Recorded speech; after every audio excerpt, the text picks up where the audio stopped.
Get ready to step into a world filled with sadness and puzzles. The story of the Kunz family murder is both very sad and a bit scary.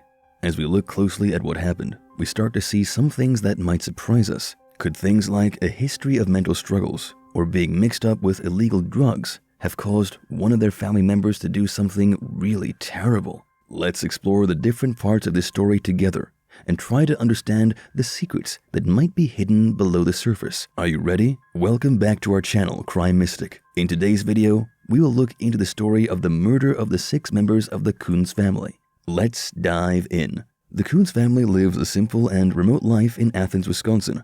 They lived in an old farmhouse on 108 acres of land. Not far from the town, the family was made up of 6 members: Helen, 70, Clarence, 76, Irene, 81, Marie, 72, Randy, 30, and Kenneth, 55. Among them, Helen, Clarence, Irene, and Marie were siblings, while Randy and Kenneth were Helen's children. Despite their modest lifestyle, the family was incredibly close-knit, with everyone residing in the same house, except for Kenneth, who had his own small trailer on the property. They didn't have many social connections and mostly interacted with each other.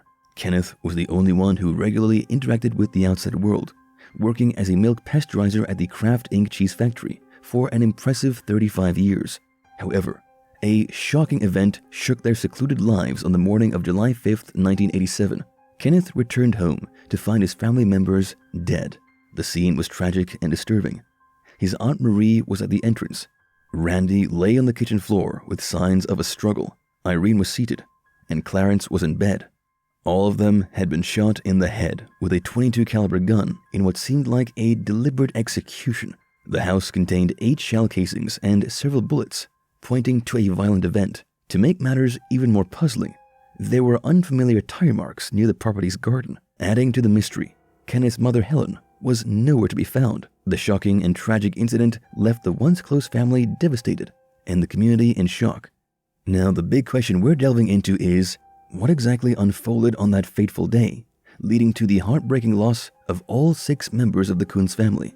Brace yourselves for a roller coaster of revelations and unexpected twists as we journey together to uncover every layer of this gripping tale. Stick around until the very end, because you won't want to miss a single detail of this compelling story. When the authorities arrived, they noticed that the family's living situation wasn't great. The house needed fixing and didn't have running water. Modern comforts were scarce, save for a television and a VCR. To keep warm and cook meals, they relied on a wood-burning stove, giving a rustic touch to their lifestyle. A closer look inside revealed a floor strewn with scattered debris, like a scene reminiscent of hoarders' havens. While searching, the investigators found a lot of adult videos and magazines, which was surprising. The house being in bad shape wasn't a big surprise, given the family's reliance on Social Security. What raised eyebrows was the presence of money scattered casually around the premises, approximately $20,000 in total, posing the question, who were the Kunz family really?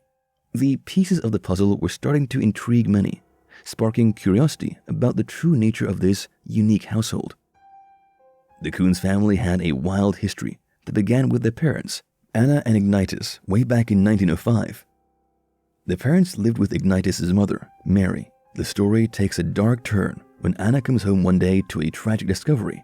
Her own brother, Wendell, has brutally attacked and killed their mother in her bed. This shocking incident led to Wendell being sent to a mental institution for treatment. Oddly enough, this wasn't the first time a Kunz family member faced mental health struggles. Ignatus had another brother who had already been admitted to a mental institution before the tragic murder. It seemed like mental illness had cast a heavy shadow over the family. During the investigation, suspicion initially fell on Kenneth, the one who had found the bodies. However, Kenneth's alibi quickly cleared him of any wrongdoing. Kenneth, who had a low IQ and was extremely shy, opened up to the police as best he could, despite his difficulties expressing himself. The complexity of the family's past and the uncertainty of the situation were beginning to unfold, making this story even more intriguing. On July 4th, 1987, a significant event unfolded. Germaine Petcher, another aunt who didn't live with the family, paid a visit. The purpose? A joyful family picnic. Kenneth shared that he joined the family gathering until around 8 p.m. Later, he spent time in the garden, laboring till about 10 p.m. But then came an unusual twist. He decided to head to work, a 3-mile journey, just to wash his car.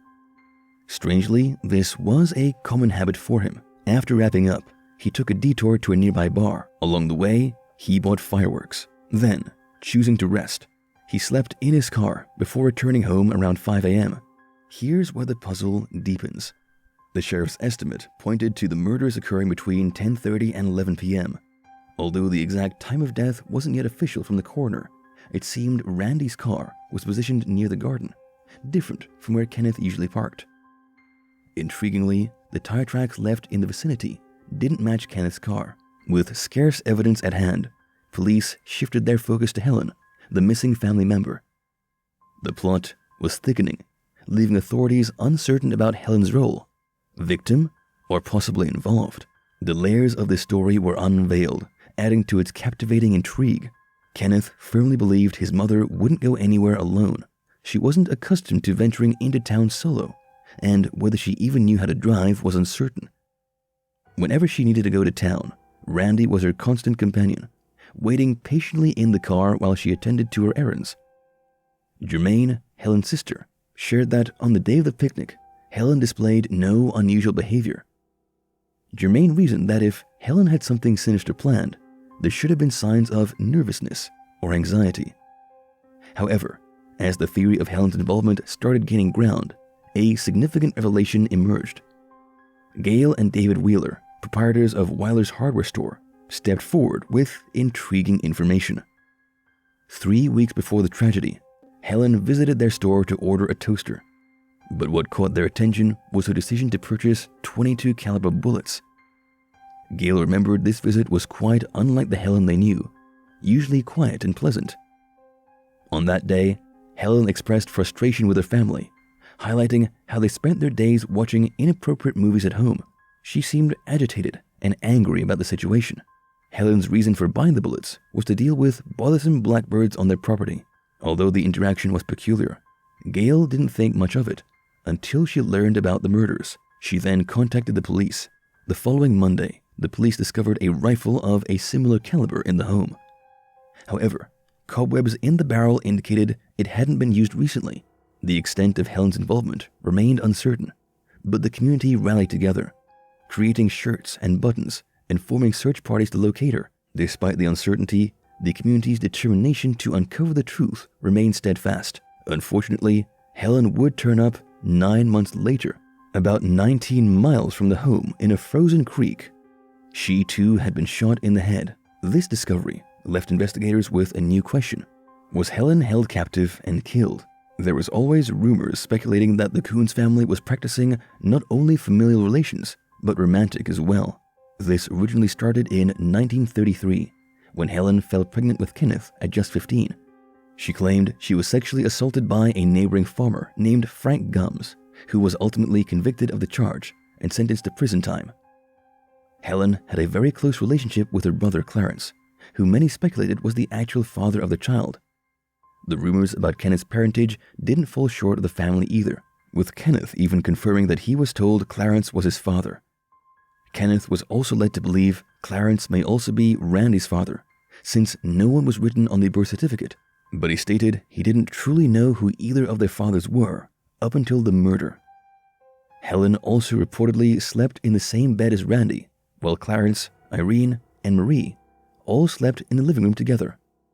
No one in the town really believed Helen's allegations, and investigators felt her death could be due to her being spurned by so many. Another theory proposed was that Randy could have been selling drugs. At the time, the area had a really bad drug problem, and during later trials, a witness was found who confessed that they had bought drugs from Randy. The police thought that this situation might have been a bad drug deal, especially because Randy's body showed signs of a fight. Even though the family usually kept to themselves, the police found someone else who had met them. This person was a 21-year-old farmer named Chris Jacobs, who had talked to the family a few times when he bought a car from them. Jacobs was known for causing problems and stealing things. Since the police ruled out the rest of the family as suspects, and Jacobs was the only one who connected to them, they focused on him, based on the evidence they had. So, Jacobs was accused of 5 counts of murder on October 28, 1989. He went to trial, but they didn't have enough proof to find him guilty. So he was let go and found not guilty on any of the counts. But that wasn't the end of Jacobs' legal problems. 4 years later, something new happened. Jacobs was charged again, this time for taking Helen and keeping her against her will. They charged him just before the time limit for the case was up. Jacobs tried to fight these new charges by saying that he shouldn't be tried twice for the same thing, but the court didn't agree. He even asked the highest court, the Supreme Court, to help, but they also said no. On June 8, 1998, the second trial of Chris Jacobs began. This trial is no ordinary affair. It's all about Jacobs' involvement in a family's tragic end and the shocking kidnapping of a young woman named Helen. The prosecutor's case hinges on the words of an unexpected witness. Jump back a bit to June 1993. Jacobs' ex-girlfriend, Stacy Weiss, steps forward. Her account becomes the centerpiece of the case against Jacobs. 2 years earlier, while they were driving home from a pool league, Jacobs dropped a bombshell confession on Stacy. He asked how she'd react if he admitted to wiping out the Kunz family, and then he spilled the gruesome details, claiming he did it to prove his manliness. Stacy recounted Jacobs' disturbing story. On July 4th, he went to the Kunz house. An argument with Randy turned deadly with a gunshot, and he went on to eliminate the rest of the family. Helen wasn't spared either. He allegedly tied her up and took her to a swamp. Stacy revealed that Jacobs even confessed his heinous acts to the district attorney, who took notes, got his signature, and sealed it in an envelope. Jacobs' defense didn't take Stacy's account lightly. They brought up her own criminal record. She faced robbery charges in another state. They argued that she was creating a false story to escape her own problems. While their point was valid, Stacy did indeed have those charges pending, but in exchange for her cooperation, she got a plea deal to lessen her own troubles. In the end, Stacy's detailed testimony and existing evidence formed a powerful combination. The courtroom tension reached its peak, and the pieces of the puzzle seemed to fit, leading to Jacobs' conviction. The trial painted a dramatic picture of events, leaving everyone with a sense of closure. After thinking for 4 hours, the jury made their decision. Chris Jacobs was found guilty of the new charges against him. The judge said he had to spend 31 years in jail and could only leave on February 8, 2020. But that's not all. After he got out, he would need to follow certain rules until 2029. Now, he's 53 years old and out of jail, but things didn't go smoothly. Soon after leaving jail, Jacobs got in trouble again. He didn't want to follow the rules of his release, like signing papers and meeting his parole officer. He thought if he did those things, it meant he did something wrong. So he decided to go back to jail and finish the rest of his sentence there. He still says he didn't do anything wrong. Even though the police didn't officially solve the case, the people in Athenstown are sure that Jacobs is the one who did it. There's a book by Crocker Stevenson called Blood Relative: Portraits of a Mass Murder that tells the story of the crime and the Kunz family. It's a strange story where the focus shifts from the murders to the family's way of life and the rumors about their relationships. It seemed that the family's different lifestyle and the rumors were more important than the murders. About the claims that Clarence might be the father, I couldn't find any proof for or against it. There doesn't seem to be any DNA testing, and Kenneth passed away in 2001, so it's unlikely that anyone will try to prove it soon. What do you think should have been the appropriate punishment for Chris Jacobs? Was sending him to 31 years of imprisonment enough? We would like to hear your comments in the comment section below, and don't forget to like, subscribe, and ring the bell for notification to stay updated for our next video.